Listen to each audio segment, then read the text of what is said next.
Waalaikumsalam warahmatullahi wabarakatuh. Selamat siang Bapak dan teman-teman semuanya. Puji dan syukur marilah kita panjatkan atas kehadirat Allah Subhanahu wa taala, karena atas rahmat dan karunia-Nya kita semua dapat berkumpul dalam ruang kelas ini dengan keadaan sehat walafiat. Salawat serta salam juga tak lupa dicurahkan kepada junjungan Allah, yakni Nabi Muhammad SAW. Baik, kepada setiap kelompoknya boleh mungkin untuk memperkenalkan diri dari kelompok 7. Saya Baksia Walika dari kelompok 7 yang memaparkan teori konseling Gestalt. Saya Upadala Kolosial dengan tim 411 di Kabupaten 7. Perkenalkan, nama saya Sulawati dengan tim 402 Semangat ya, siang-siang harus menerima materi tentang teori Gestalt atau konseling Gestalt.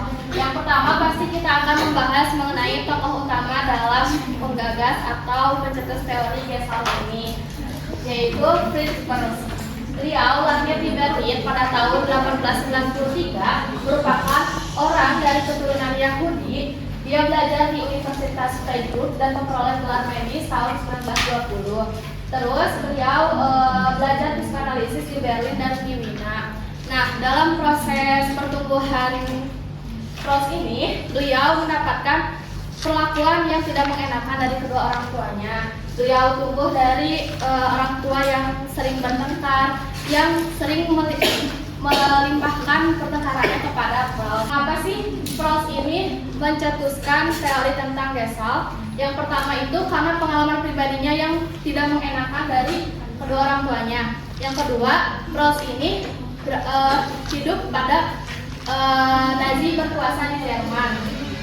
Sehingga pas saat Perang Dunia Pertama itu, Perls menjadi dokter dan melihat banyak sekali orang-orang yang trauma akibat Perang Dunia I tersebut. Nah, selanjutnya ada konsep teori dari Gestalt. Yang pertama itu kesadaran diri atau awareness. Inti dari konsep ini adalah kesadaran diri. Konsep ini mengacu pada kemampuan individu untuk selalu menyadari dan memahami pikiran, perasaan, dan tindakan. Kalau disingkat itu kayak PPT, perasaan, perilaku, dan tindakan. Kadang kita tuh, misalkan kalau teman-teman sedih, teman-teman tuh gak mau kelihatan sama orang lain ya kalau teman-teman sedih. Kayak gak mau aku terlihat lemah kalau aku lagi sedih. Nah, ternyata itu tuh tidak boleh gitu, tidak jangan selalu memendam perasaan yang kita rasakan. Kalau kita lagi sedih, ya udah tunjukin aja, jujur aja kalau kita tuh lagi sedih. Tujuan konseling Gestalt yang pertama itu membantu konseli agar dapat memperoleh kesadaran pribadi, memahami kenyataan atau realitas, serta mendapatkan insight secara penuh.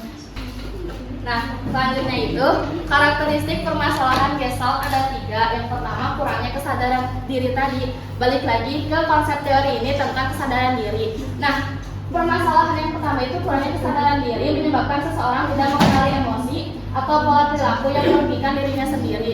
Terkadang kita tuh merasa cemas, tapi kita tuh nggak tahu penyebabnya apa. Nah, itu tuh karena kurangnya kesadaran dalam diri kita sendiri. Oke, lanjut ke karakteristik klien atau konseling.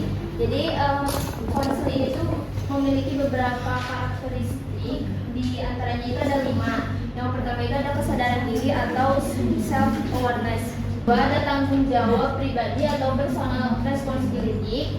Konseling diharapkan untuk menerima tanggung jawab atas pilihan dan tindakan mereka. Yang ketiga ada fokus pada di sini dan sekarang atau here and now. Konseling Gestalt ini menekankan pentingnya pengalaman saat ini. Ada peran dan fungsi konselor dalam konseling Gestalt ini, yaitu yang pertama memfokuskan pada perasaan, kesadaran bahasa tubuh, serta hambatan energi dan kesadaran konseli. Berperan sebagai artistik partisipan, yaitu membantu menciptakan hidup baru bagi konseli. Dan yang terakhir ada projection screen. Jadi konselor juga harus bisa menangkap, memahami, menginterpretasikan berbagai bentuk ekspresi verbal maupun nonverbal yang disampaikan oleh konseli.